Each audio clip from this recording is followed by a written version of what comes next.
Hola, este es un video de lengua y comunicación.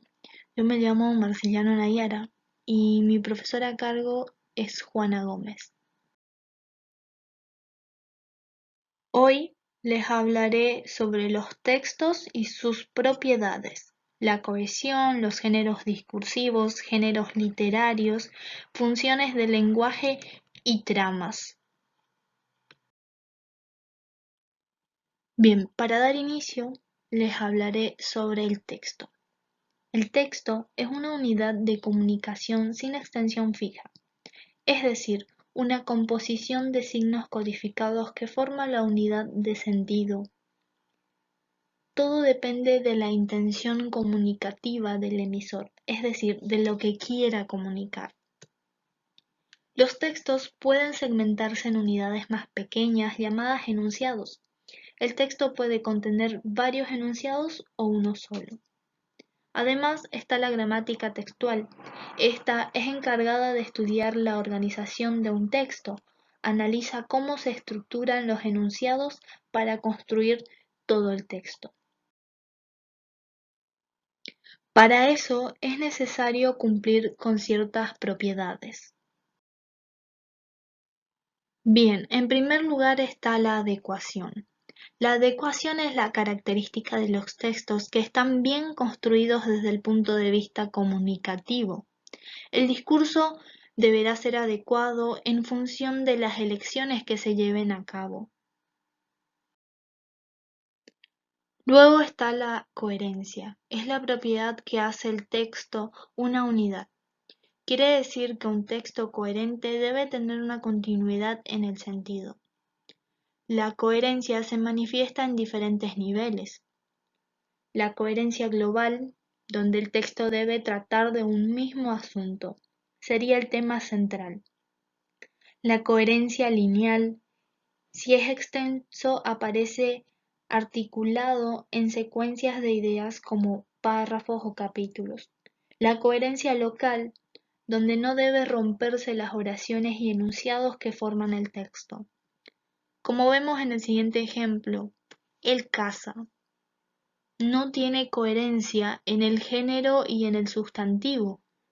O también los carros no tiene coherencia entre el número de objetos y el sustantivo.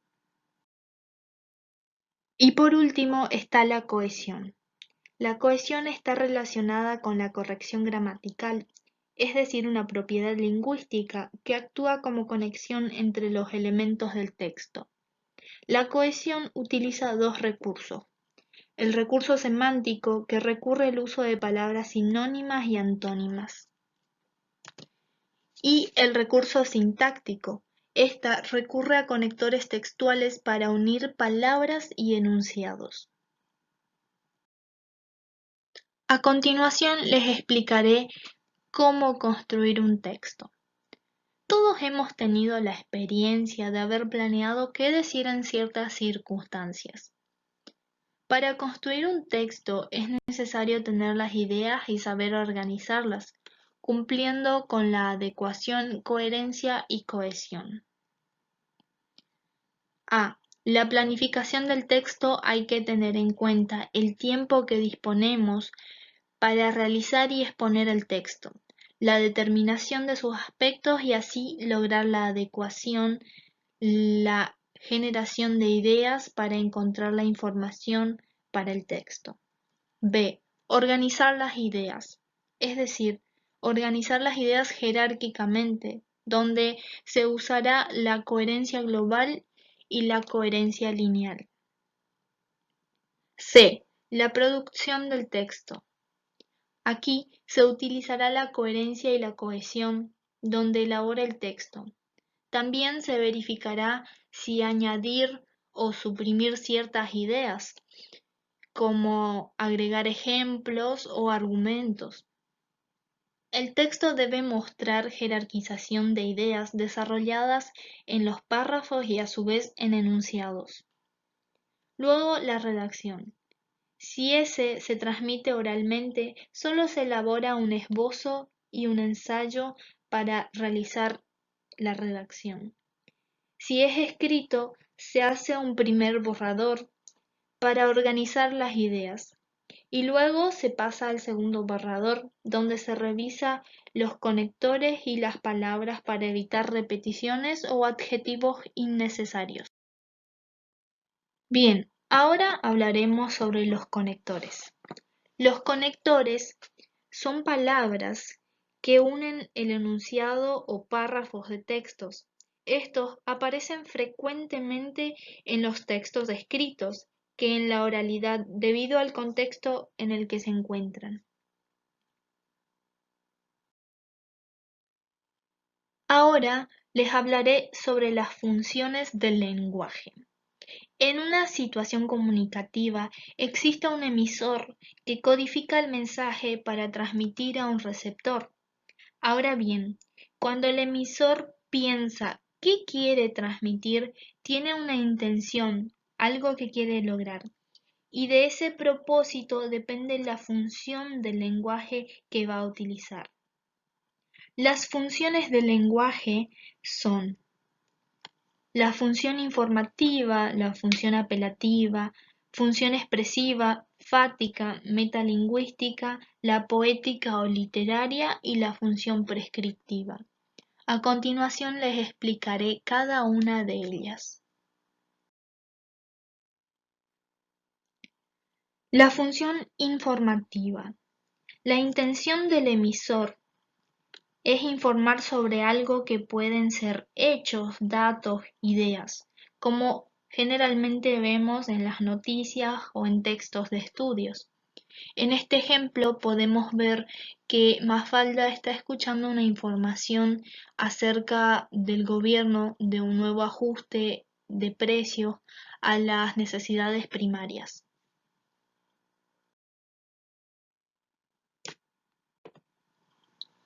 La función apelativa centra la atención en el receptor, ya que la intención del emisor es influir, convencer o rogar para su propio beneficio, como vemos en mensajes publicitarios o en discursos políticos.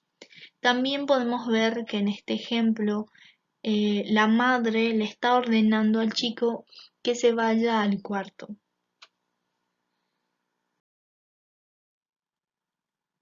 La función expresiva, la intención del emisor aquí es comunicar sus sentimientos, sensaciones o pensamientos. Está centrado en el propio emisor que quiere transmitir a través del mensaje cómo se siente. Aquí podemos ver que están expresando su alegría al volver a encontrarse.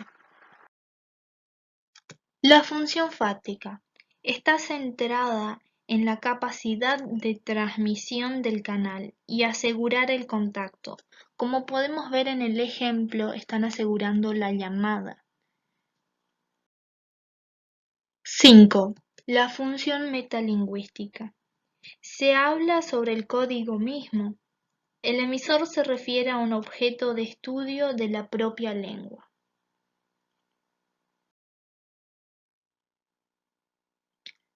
La función poética o literaria. El emisor crea belleza con el mensaje. Toma mucho cuidado al elegir las palabras y frases que va a utilizar. Generalmente vemos en poemas, mitos, leyendas, novelas. La séptima y última, la función prescriptiva. Se ubica en el receptor con el fin de explicar paso a paso para realizar algo, como una receta de cocina o como las instrucciones de electrodomésticos. En este ejemplo podemos ver una receta de churros.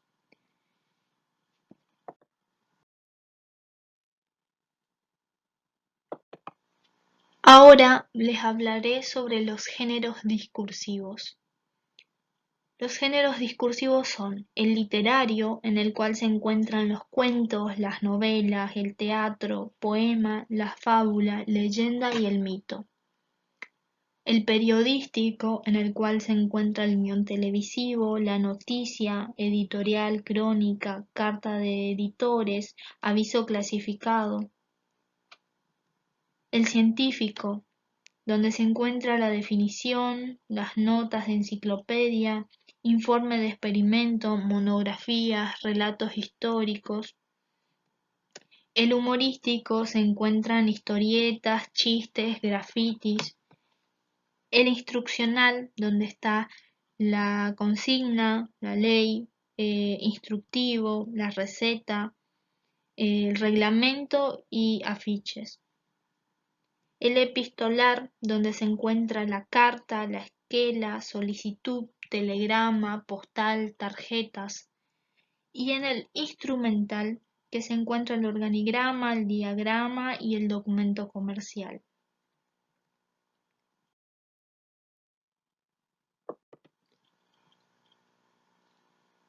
Las tramas del lenguaje son las narrativas, donde están el inicio, la complicación y la resolución.